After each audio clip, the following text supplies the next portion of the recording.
सभी भाई बहनों को जय मसीह की। Praise the Lord. आज की कहानी प्रभु यीशु के पुनरागमन के विषय में है, जिसको चेलों द्वारा पूछने पर स्वयं प्रभु यीशु अपने दोबारा आगमन के विषय में बताते हैं। और प्रभु यीशु कहते हैं कि उनके दोबारा पृथ्वी पर आने का कोई निश्चित समय तो नहीं है, लेकिन प्रभु जी अपने चेलों को कुछ चिन्ह बताते हैं कि उनके दोबारा आने से पहले पृथ्वी पर ये चिन्ह और घटनाएं होगी, कि यह प्रभु यीशु के आने के अंतिम संकेत होंगे, ताकि हम भी स्वयं को तैयार कर सके। कहानी का वर्णन मत्ती समाचार के 23 और 24 अध्याय में आता है। 23 अध्याय में प्रभु यीशु भीड़ से और अपने चेलों को शास्त्री और फरीसी की शिक्षाओं के विषय में बताते हैं, और उनको कहते हैं कि वे तो मूसा की गद्दी पर बैठे हैं, इसलिए वे तुमसे जो कुछ कहे वो करना और मानना, परंतु उनके से काम मत करना, क्योंकि वे कहते तो हैं पर करते नहीं। वे एक ऐसे भारी बोझ को जिनको उठाना कठिन है बांधकर उन्हें मनुष्यों के कंधों पर रखते हैं, परंतु आप उन्हें अपनी उंगली से भी सरकाना नहीं चाहते। वे अपने सब काम लोगों को दिखाने के लिए करते हैं। वे अपने तावीजों को चौड़े करते हैं, अपने वस्त्रों की कोरे बढ़ाते हैं। जेवनारों में मुख्य मुख्य जगहों और सभा में मुख्य मुख्य आसन पर उन्हें बैठना पसंद है। बाजारों में नमस्कार और मनुष्य में रब्बी कहलाना उन्हें भाता है, परंतु तुम रब्बी न कहलाना, क्योंकि तुम्हारा एक ही गुरु है और तुम सब भाई हो। और पृथ्वी पर किसी को अपना पिता न कहना, क्योंकि तुम्हारा एक ही पिता है जो स्वर्ग में है। और स्वामी भी न कहलाना, क्योंकि तुम्हारा एक ही स्वामी है, अर्थात मसीह। जो तुम में बड़ा हो वो तुम्हारा सेवक बने। जो कोई अपने आप को बड़ा बनाएगा वह छोटा किया जाएगा, और जो कोई अपने आप को छोटा बनाएगा वह बड़ा किया जाएगा।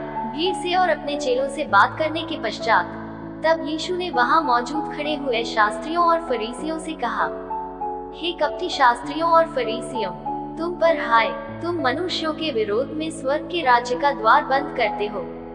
न तो आप ही उसमें प्रवेश करते हो और न उसमें प्रवेश करने वालों को प्रवेश करने देते हो। हे कपटी शास्त्रियों और फरीसियों, तुम पर हाय, तुम एक जन को अपने मत में लाने के लिए सारे जल और थल में फिरते हो, और जब वह मत में आ जाता है तो उसे अपने से दूना नरकीय बना देते हो। इस प्रकार से प्रभु ने यरूशलेम के विषय में भी भविष्यवाणी करते हैं और कहते हैं, हे यरूशलेम, हे यरूशलेम, तू जो भविष्यद्वक्ताओं को मार डालता है और जो तेरे पास भेजे गए उन्हें पत्थरवाह करता है। कितनी ही बार मैंने चाहा कि जैसे मुर्गी अपने बच्चों को अपने पंखों के नीचे इकट्ठे करती है, वैसे ही मैं भी तेरे बालकों को इकट्ठे कर लूं, परंतु तुमने न चाहा।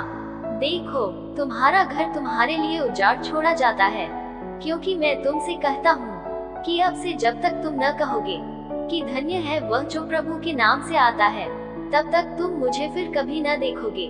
और जैसे ही हम मत्ती 24 अध्याय के एक वचन को पढ़ते हैं, जहाँ लिखा है, जब प्रभु यीशु मंदिर से निकलकर जा रहा था तो उसके चेले उसको मंदिर की रचना दिखाने के लिए उसके पास आए। उसने उनसे कहा, क्या तुम ये सब नहीं देखते? मैं तुमसे सच कहता हूँ, यहाँ पत्थर पर पत्थर भी न छूटेगा जो ढाया न जाएगा। इस प्रकार से यहाँ पर प्रभु यरूशलेम में मंदिर के विषय में भविष्यवाणी करते हैं। इसके बाद प्रभु यीशु और उसके चेले जैतून पहाड़ की ओर चले जाते हैं। जब प्रभु यीशु जैतून पहाड़ पर बैठा था तो चेलों ने अलग उसके पास आकर कहा, हमसे कह कि ये बातें कब होंगी और तेरे आने का और जगत के अंत का क्या चिन्ह होगा। चेलों ने एक ही बार में प्रभु से 3 प्रश्न किए। पहला प्रश्न कि प्रभु ये बातें कब होगी, अर्थात मंदिर के विनाश के विषय में बातें कब घटेगी। दूसरा प्रश्न उन्होंने प्रभु से पूछा कि तेरा पृथ्वी पर दोबारा आना कब होगा। और तीसरा अंतिम की जगत के अंत का क्या चिन्ह होगा।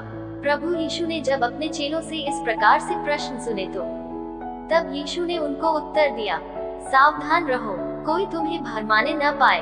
प्रभु ने सबसे पहले ये कहा कि हमें सावधान रहना है, परंतु किससे सावधान रहना है।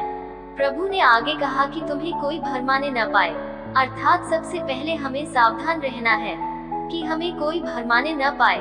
परंतु भरमाना क्या होता है, इसका भी स्वयं ही प्रभु उत्तर देते हैं और चेलों से कहते हैं कि बहुत से ऐसे होंगे जो मेरे नाम से आकर कहेंगे कि मैं मसीह हूँ, और बहुतों को भरमाएंगे। सबसे पहले जब ये बातें होगी तो समझना कि अंत का समय नजदीक है। और आगे प्रभु उनको चिन्हों के विषय में भी बताते हैं। तुम लड़ाइयों और लड़ाइयों की चर्चा सुनोगे। क्या ये आज के वर्तमान समय में नहीं हो रहा है? खड़ी हुई देखो, ये मंदिर के विनाश होने से पहले की भविष्यवाणी थी। तब जो यहूदिया में हो वे पहाड़ों की ओर भाग जाएं। जो कोठे पर हो वह अपने घर में से सामान लेने को न उतरे, और जो खेत में हो वह अपना कपड़ा लेने को पीछे न लौटे। उन दिनों में जो गर्भवती और दूध पिलाती होंगी उनके लिए हाय हाय। और प्रार्थना किया करो कि तुम्हें जाड़े में या सबत के दिन भागना न पड़े, क्योंकि उस समय ऐसा भारी क्लेश होगा जैसा जगत के आरंभ से न अब तक हुआ और न कभी होगा। और यदि वे दिन घटाए न जाते तो कोई प्राणी न बचता, परंतु चुने हुओं के कारण वे दिन घटाए जाएंगे। उस समय यदि कोई तुमसे कहे कि देखो मसीह यहाँ है या वहाँ है, तो प्रतीति न करना, क्योंकि झूठे मसीह और झूठे भविष्यद्वक्ता उठ खड़े होंगे और बड़े चिन्ह और अद्भुत काम दिखाएंगे कि यदि हो सके तो चुने हुओं को भी भरमा दें। देखो, मैंने पहले से तुमसे ये सब कुछ कह दिया है। इसलिए यदि वे तुमसे कहें देखो वह जंगल में है, तो बाहर न निकल जाना। देखो वह कोठरियों में है, तो प्रतीति न करना, क्योंकि जैसे बिजली पूर्व से निकलकर पश्चिम तक चमकती जाती है, वैसा ही मनुष्य के पुत्र का भी आना होगा। जहाँ लोथ हो वहीं गिद्ध इकट्ठे होंगे। उन दिनों के क्लेश के बाद तुरंत सूर्य अंधियारा हो जाएगा और चांद का प्रकाश जाता रहेगा और तारे आकाश से गिर पड़ेंगे और आकाश की शक्तियाँ हिलाई जाएंगी। तब मनुष्य के पुत्र का चिन्ह आकाश में दिखाई देगा, और तब पृथ्वी के सब कुलों के लोग छाती पीटेंगे और मनुष्य के पुत्र को बड़ी सामर्थ और ऐश्वर्य के साथ आकाश के बादलों पर आते देखेंगे। हालेलुया। वह तुरही के बड़े शब्द के साथ अपने दूतों को भेजेगा, और वे आकाश के इस छोर से उस छोर तक चारों दिशा से उसके चुने हुओं को इकट्ठे करेंगे। आमीन। अंजीर के पेड़ से ये दृष्टांत सीखो। जब उसकी डाली कोमल हो जाती और पत्ते निकलने लगते हैं, तो तुम जानते हो कि ग्रीष्म काल निकट है। इसी रीति से जब तुम इन सब बातों को देखो, तो जान लो कि वह निकट है, वरन द्वार ही पर है। मैं तुमसे सच कहता हूँ कि जब तक ये सब बातें पूरी ना हो लें, तब तक ये पीढ़ी जाती न रहेगी। आकाश और पृथ्वी टल जाएंगे, परंतु मेरी बातें कभी न टलेंगी। हालेलुया। उस दिन और उस घड़ी के विषय में कोई नहीं जानता, न स्वर्ग के दूत और न पुत्र, परंतु केवल पिता। जैसे नूह के दिन थे, वैसा ही मनुष्य के पुत्र का आना भी होगा। क्योंकि जैसे जल प्रलय से पहले के दिनों में जिस दिन तक कि नूह जहाज पर न चढ़ा, उस दिन तक लोग खाते पीते थे और उनमें ब्याह शादी होती थी, और जब तक जल प्रलय आकर उन सबको बहा न ले गया, तब तक उनको कुछ भी मालूम न पड़ा। वैसे ही मनुष्य के पुत्र का आना भी होगा। उस समय दो जन खेत में होंगे, एक ले लिया जाएगा और दूसरा छोड़ दिया जाएगा। दो स्त्रियां चक्की पीसती रहेंगी, एक ले ली जाएगी और दूसरी छोड़ दी जाएगी। इसलिए जागते रहो, कर यूं कि तुम नहीं जानते कि तुम्हारा प्रभु किस दिन आएगा। परंतु ये जान लो कि यदि घर का स्वामी जानता होता कि चोर किस पहर आएगा, तो जागता रहता और अपने घर में सेंध लगने न देता। इसलिए तुम भी तैयार रहो, क्योंकि जिस घड़ी के विषय में तुम सोचते भी नहीं हो, उसी घड़ी मनुष्य का पुत्र आ जाएगा। प्रभु यीशु ने यरूशलेम के विनाश के विषय में बताने के बाद तुरंत ही अपने चेलों का ध्यान अपने दूसरे आगमन की ओर लगाया और उनसे कहा था, उस दिन और उस घड़ी के विषय में कोई नहीं जानता, न स्वर्ग के दूत, न पुत्र, परंतु केवल पिता। यीशु ने बिल्कुल साफ कहा है, किसी को भी नहीं पता वह दोबारा कब आएगा या अंतिम समय में देर है।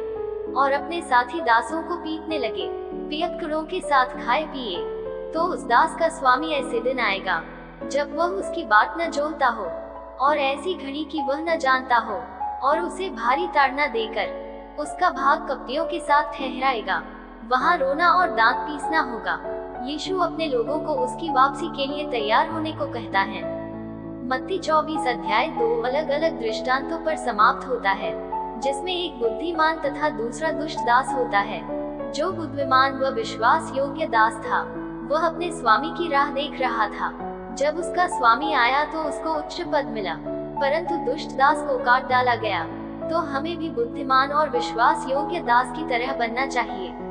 कि जब प्रभु यीशु आए तो हम भी उच्च किए जाए। आमीन। हालेलुया।